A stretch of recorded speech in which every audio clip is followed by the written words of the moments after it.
de que lo están iniciando con buen pie. Están presentes acá en este subcapítulo. Quiero decirles, ya escucharon mi nombre, Ernesto Cermeño, modelo 70, Medellín, El Salvador. Así de sencillo. Nazco en una cuna llena de amor, muy llena de amor, con muchos tíos, tanto por parte de mamá como por parte de mi papá. Mi mamá eran 14 hermanos, con mi papá eran 8.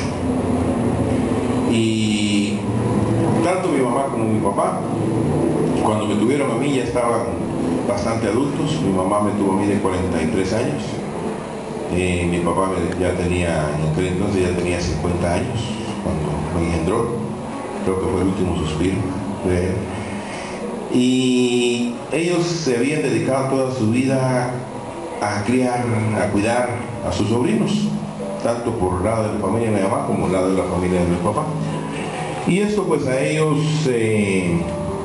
les causó, no sé, algo especial el que yo haya llegado a aquella familia, porque ya todos mis primos ya son adultos. Ya cuando yo nací mis primos ya eran bien adultos, ya estaban grandes. La más cercana, la prima más cercana que yo tengo me lleva 7 años, incluyendo hasta mi hermano también me lleva 7 años. Entonces en aquella familia hacía falta un bebé, pues una criatura a quien andar chinchineando y todo. Y yo fui esa criatura, me daban de todo lo que yo podía, lo que yo quisiera. Recuerdo de que de la escuela donde yo estudiaba, la casa de donde mis tíos, casi todos vivían en una sola cuadra, había apenas 3 cuadras de camino. Y cuando yo salía de la escuela, pues me iba primero, pasaba a ver a mi tía, ¿qué tenés de comida? Y me decía, me iba para otra casa y así. Iba en todas las casas preguntando qué había de comer. Y me quedaba a comer donde mejor me gustaba la comida. Pero les estoy hablando del año 1974-76. En el año 1978, en El Salvador, ustedes se dieron cuenta, las personas adultas, en aquel entonces empezó a vivir una guerra muy cruel. En el año de 1980 se encrudeció bastante fuerte. En el año de 1981 ya teníamos a 2 miembros de la familia fallecidos por causa de la guerra. Y mi padre pues fue el tercer miembro de la familia en pasar por esa situación. Recuerdo que un 28 de marzo de ese año del 81, alrededor de las 5:30 de la mañana, llegaron a tocar la puerta de la casa de una tía donde mi hermano y yo estábamos durmiendo. Hoy entiendo que mi papá de plano ya sufría algún tipo de amenaza, o yo no sé, pero él ya no permitió que durmiéramos juntamente con mi hermano en la casa de él. Nos sacaba a dormir a otro lado. Hoy vayan a dormirse donde fulano tal. Los hermanos de él, hermanos y hermanas de él, y así anduvimos con mi hermano. Ya para nosotros era costumbre. Y esa mañana recuerdo yo que estábamos en la casa de una tía y llega un hermano de mi papá y me tocó a mí abrir la puerta. Yo estaba en la habitación más próxima a la puerta de la calle, y cuando yo voy a abrir la puerta yo vi que él iba llorando. Inmediatamente uno, pues por lógica, sabía que él no llevaba buenas noticias. Y se lanza y me abraza, me cargó y bueno, no recuerdo con sus palabras exactamente, pero me dijo, tenés que ser fuerte. A tu papá se lo llevaron anoche, lo secuestraron y todavía no aparece. Le comparte la noticia a mi tía, inmediatamente se viste mi tía y sale con el esposo, los hijos, a buscar a mi papá. Hasta este día yo no sé qué fue con el cuerpo de mi papá. Solo supe que lo secuestraron como a la 1 de la mañana y hasta hoy pues yo no sé. Precisamente ahorita en esta fiesta de fin de año nos juntamos un buen grupo de la familia allá en El Salvador y me mostraron un libro donde hay un historial de la ciudad donde yo nací, Chachuapa, en el departamento de Santa Ana, es un lugar turístico, y el libro se llama Héroes de Chachuapa. Y me daba mucho orgullo que dentro de las páginas estaba el nombre enmarcado de mi papá como un héroe de aquella ciudad.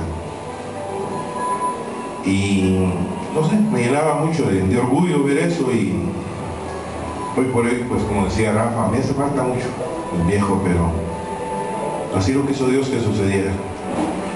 Cuando sucedía eso, ese mismo día empezaron a hacer llamadas anónimas a las casas de mis tíos Esa misma noche a una casa de mi tío la llegaron a ametrallar.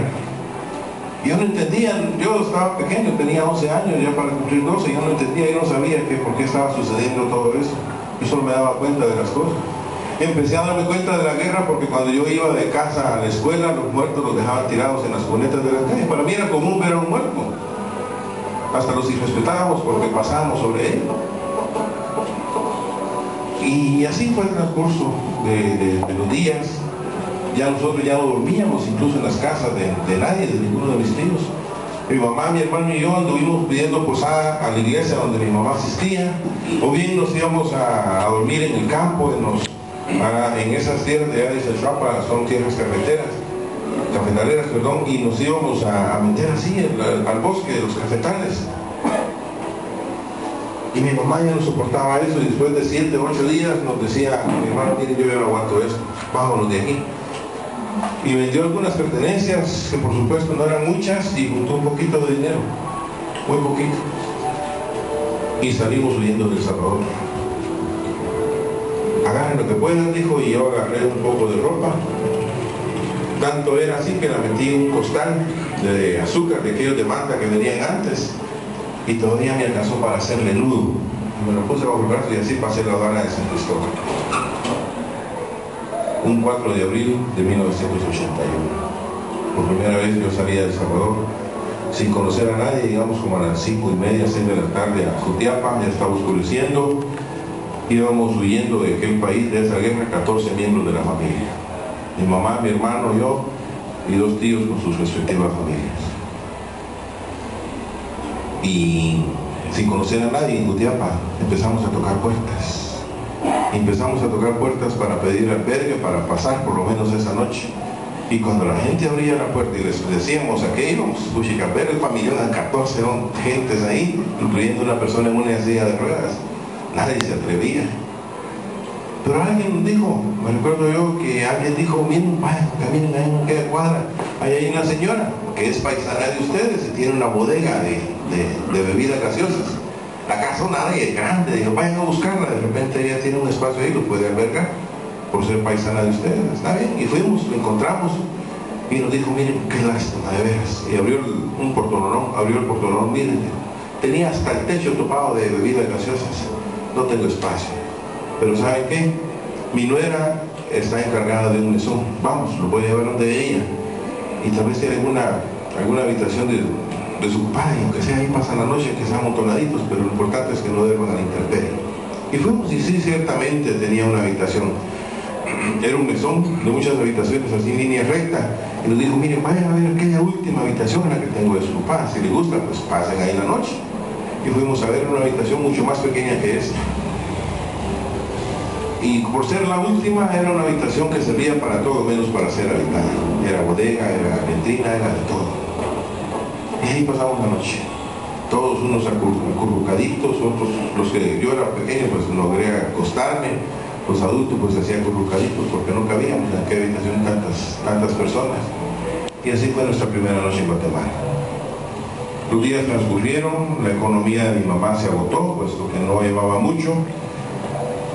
Y al verse ella en esa necesidad, pues siendo ella analfabeta, empezó a buscar trabajo para emplearse como doméstica, porque no podía hacer otra cosa más que solo oficios domésticos, y de modo pues empezó a trabajar en casas como doméstica, lo que comúnmente nosotros le llamamos como sirvienta. Mi hermano siempre en esa venta de aguas gaseosas consiguió trabajo para distribuir aguas gaseosas en la terminal. Y yo veía el sacrificio que mi mamá hacía, tenía más de 60 años y llevaba para llevarnos el sustento a la casa, y no sé, dolía algo en mi corazón el ver ese sacrificio de mi hermano y mi mamá. Y yo decía, yo aquí estoy de huevón, no estoy haciendo nada. Y le pedí permiso a mi mamá para poder trabajar. Yo quería contribuir con algo para la casa. Ay, mira vos, me dijo. Y mi hermano habló por mí en esa distribuidora de aguas, y me contratan y empiezo a distribuir aguas también conjuntamente con mi hermano en la terminal de Jutiapa. Fue mi primer trabajo. El señor dueño de ahí, muy amable, muy buena persona, y le dice a mi mamá, mire, ¿por qué no inscribe al muchacho en la escuela, que sigue estudiando? Le voy a dar la oportunidad que trabaje en la mañana y que estudie por la tarde. Y ciertamente me inscribí, saco mi sexto, luego mi básico y todo iba bien. El problema fue de que ya un tío que viajó con nosotros, siendo un joyero experto, trabajó acá en la capital para el Ángel Diamantino mucho tiempo. El señor dueño del Ángel Diamantino lo apoyó para que fuera a abrir su joyería en Jutiapa. Le dio herramientas, le dio equipo y todo. Y Jutiapa no tenía joyerías. Era una tierra virgen en ese empleo, en ese tipo de trabajo. Y mi tío pues allá rápidamente creció. Pero en términos de meses mi tío logró hacer una muy buena joyería de mucho renombre, aún existe. Fíjense ustedes de que me empezó a decir, mira, yo no quiero que estés trabajando en la... Mi papá no le hubiera gustado que estuvieras trabajando ahí. Venite, te voy a enseñar el oficio, que ibas a ganar mejor.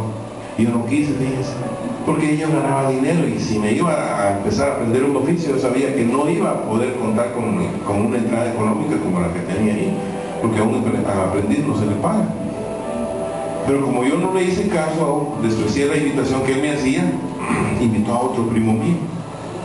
Yo vi que al poco tiempo mi primo empezaba con ropa nueva, estrenando cada poco y con dinero en la bolsa.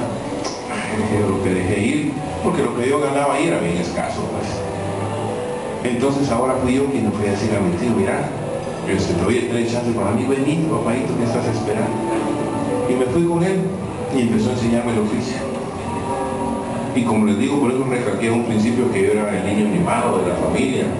Y de él especialmente fui el sobrino más querido, se puede decir así. Y me enseñó el oficio de una forma bien especial, a tal grado que hasta con mi primo tuvimos problemas por celos, ¿sí?, por parte de él. Y me enseñó el oficio y rápidamente yo empecé a ganar buena cantidad de dinero. Ya para ese entonces yo ya estaba cursando mi diversificado ya para graduarme. Y ahí vino el problema. Sin una dirección paterna, sin un consejo, bueno, mis tíos me aconsejaban, por supuesto, pues, pero uno en esa edad pues, no escucha los consejos de los adultos. Y al verme con dinero en mi bolsillo, con bastante dinero, no era poco dinero, era bastante dinero. En aquel entonces yo ganaba el doble de lo que un maestro ganaba. Fíjense ustedes de que me empiezo a involucrar en los vicios. Primero vino el tabaco, no me gustó, lo dejé rápido. Pero juntamente con el tabaco vinieron las cervecitas, vinieron las fiestecitas, de ahí vino el licor, vinieron más fiestas. Ya no solo tomaba los días de fiesta, sino que tomaba los fines de semana, los viernes, de ahí los viernes y sábado, viernes, sábado y domingo, y de ahí lunes. Pero no se la larga, llegué a un grado de quedarme tirado en las calles. La decepción de mi familia totalmente. Ni por parte de mamá, ni por parte de papá, yo jamás tuve un mal ejemplo de ese tipo. Jamás. Ninguno de los miembros de la familia.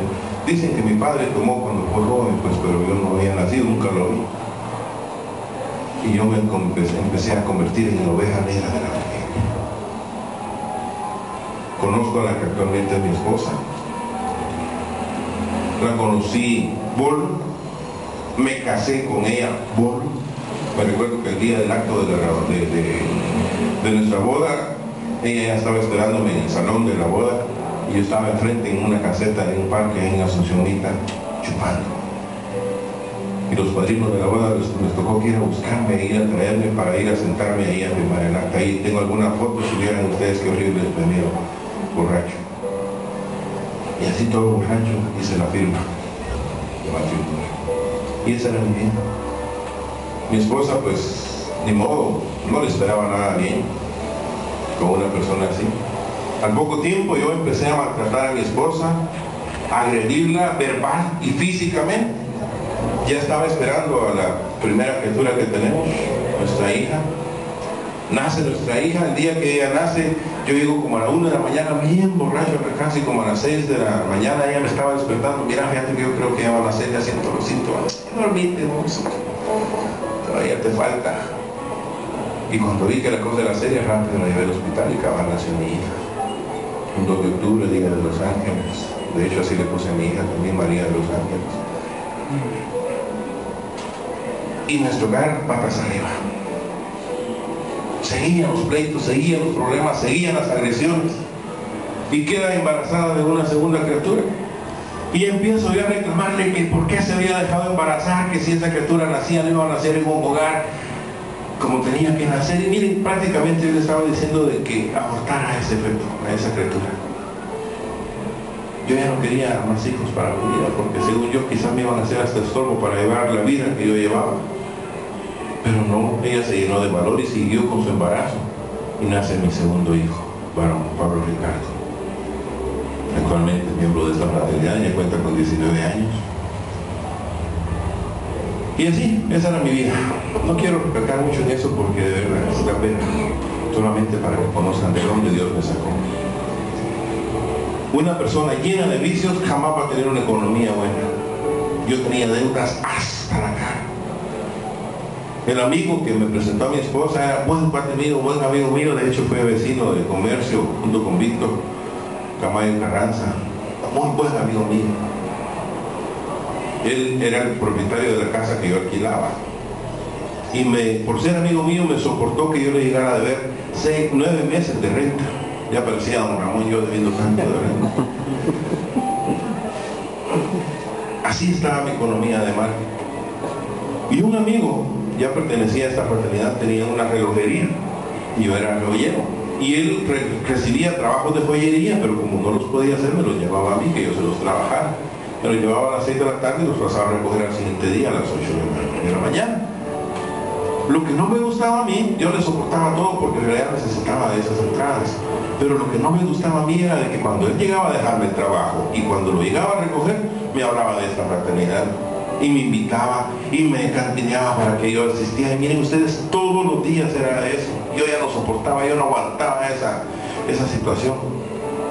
Si alguien ha sido pescado así, bendigan a ese que lo pescó. Bendíganlo de veras. Yo lo bendigo, ya falleció mi padrino. Me hizo llegar a la fraternidad porque una vez yo ya no tuve mentiras que decirle. Y le acepté la invitación y llegué a la fraternidad un 9 de junio de 1996. Ya casi 18 años. Por primera vez yo puse pie en esta fraternidad. Y lo recuerdo bien porque al reverso del gafete que le ponen a uno, antes le marcaban la fecha y cabal una vez encontré el gafete y ahí estaba, 9 de junio de 1996. Fue la primera vez que yo asistí a un evento de esta fraternidad. Bendito sea Dios ese día. Bendito sea ese día, porque vine para quedarme. Jamás me movieron de esta fraternidad. Jamás. Desde que yo vine yo sentí que esto era para mí. No me recuerdo quién dio el primer testimonio, de qué trataba, quién dio la visión y qué dijo. Nada, no me recuerdo nada de eso. Lo único que me recuerdo es que así como pasó aquel aquí al frente, también me pasaron a mí. Y todos los miembros del capítulo pasaron a darme el abrazo de bienvenida. Yo sentí en cada abrazo de esos varones el abrazo que fue interrumpido de mi padre, los abrazos que él me dejó de dar. Yo sentí en cada uno de ustedes esa bienvenida, el amor de padre que me hizo falta durante mucho tiempo y aún me sigue haciendo falta, solo que ahora cada vez que yo necesito de un padre clamo a Dios y Él siempre está ahí. Yo llevaba una economía mala. Y anunciaban, así como anunciaron hoy los avisos, el SAEL, anunciaban el hacerse miembro y el poder irse a un SAEL. Yo decía, yo quiero irme, pero ¿qué hago? No tengo Cristo. Y pasó el mes de julio y no pude ir al SAEL. Bueno, esta vez sí voy en el mes de julio y tampoco pude hacerlo. No lo lograba hacer. Ya los vicios, benditos sea Dios, los corté de raíz desde que vine a la fraternidad. Bueno, unos meses antes ya por mi economía ya no me permitía pues darle viento a los vicios. Pero cuando llegué a la fraternidad fue el momento justo para cortar de raíz con los vicios. Pero la economía no la lograba enderezar. Y en el mes de agosto yo dije, bueno, esta es la tercera y la vencida. Si yo no voy a SAEL en este mes, me retiro de esta fraternidad porque de plano no es para mí. Pero fíjense que en una reunión de trabajo, ya en esa semana iba a ser el SAEL, un día lunes, yo abrí mi corazón, perdí todo el orgullo y les dije a los muchachos, miren, yo me quiero ir al SAEL, pero no puedo, no tengo pisto. Háganme un favor, préstenme de lo que hay en caja, yo se lo voy a ir pagando como pueda, porque yo me quiero ir al SAEL. Y dijo el presidente de ese momento, no, dijo, ofrendemos muchachos para que Dios se pueda ir. Y fíjense ustedes de que todos los muchachos, habían como 15 hombres, empezaron a meterse la mano en el bolsillo, empezaron a ofrendar. Aclarado que la ofrenda que se levantó esta tarde noche no sirvió solo para que yo me fuera al Sahel, sino que sirvió para pagar casi la totalidad de mi membresía, porque yo creo que era unos 35 quetzales, lo único que puse pues, porque no tenía más. Y sirvió para pagar la totalidad de mi membresía, el Sahel completo y el Sahel completo del amigo que me acompañó. El día viernes, de Jutiapa para acá, y hora y media, 2 horas a lo mucho. A las 11 que uno saliera de Jutiapa aquí a Guatemala, estaba buena hora para ir al Sahel. A las 8 de la mañana yo ya estaba en la terminal de buses llamándole por teléfono al amigo, vamos, es tarde, porque ya no aguantaba las ganas por estar en el Sahel. Dicho y hecho, los 3 días del Sahel fueron los 3 días más preciosos y maravillosos de mi vida. El día domingo, antes de retirarse, los que han ido se recuerdan de que se canta el himno nacional de Guatemala. Y yo estaba cantando con lágrimas, salí a voz, con gozo, porque yo estaba entendiendo que aunque yo no soy nacido en esta república, Dios escogió esta república para que le conociera y le sirviera. Y bendito sea Dios por eso. Y regreso del Sahel dispuesto a servirle a Dios. Y me involucro rápido en el servicio en la junta directiva del capítulo Jutiapa. Fue 26, 27 y 28 de agosto de 1996 cuando yo fui a Sahel. En octubre, el 12 de octubre de aquel año me eligen como secretario de mi junta directiva del capítulo. Y empiezo a servir en esto. Miren, ha sido maravilloso todos estos años de servicio en esta fraternidad. Maravillosos. Mi hija nació con problemas bronquiales y bastó una oración, bastó una sola oración para que mi hija fuera sanada. Aquel hijo que yo le decía a mi esposa, o le sugería pues que la abortara. Hace 4 años yo tuve un accidente en una moto y me fracturé la clavícula, pero fue tan grave el accidente que me la tuvieron que reconstruir, y para reconstruirla me tuvieron que quitar hueso de esta área de aquí. Y me dieron 6 meses de convalescencia para poder recuperarme de esas operaciones. Y yo triste, afligido, yo no sé, porque el negocio que hoy tengo, ya Dios me regaló mi propio negocio. Yo no sabía cómo iba a poder sacarlo adelante, si el único que trabajaba ahí era él. Y ese hijo fue el que se puso en la gabacha y empezó a sacar adelante el negocio juntamente con mi esposa.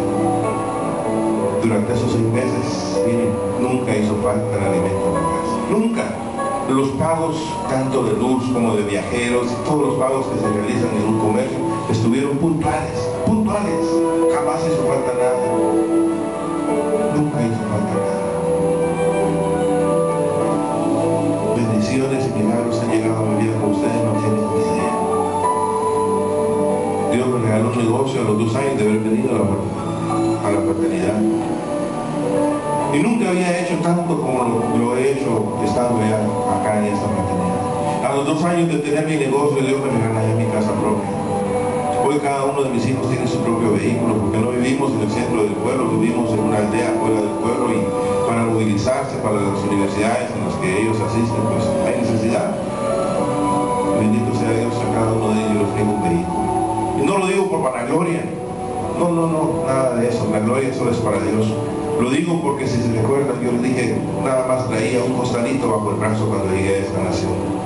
Y Dios me ha regalado muchas cosas, materiales, espirituales, no se diga.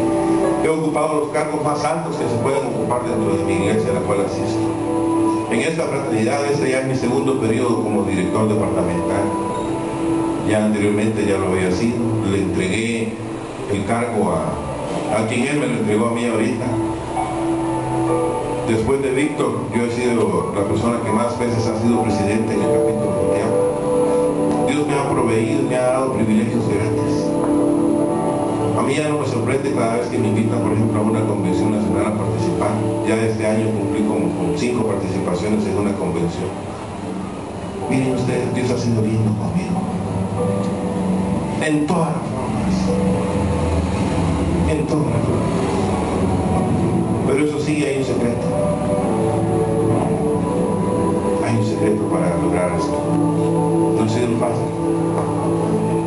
Pero ¿saben una cosa? He sido perseverante.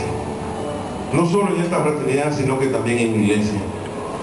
Incluso en los meses que yo estuve convaleciente, nunca falté a una reunión de trabajo, porque las reuniones de trabajo la trasladaron para mi casa para que yo no me quedara con los muchachos. Y Dios ha recompensado eso. Yo no sé cómo haya venido esta noche.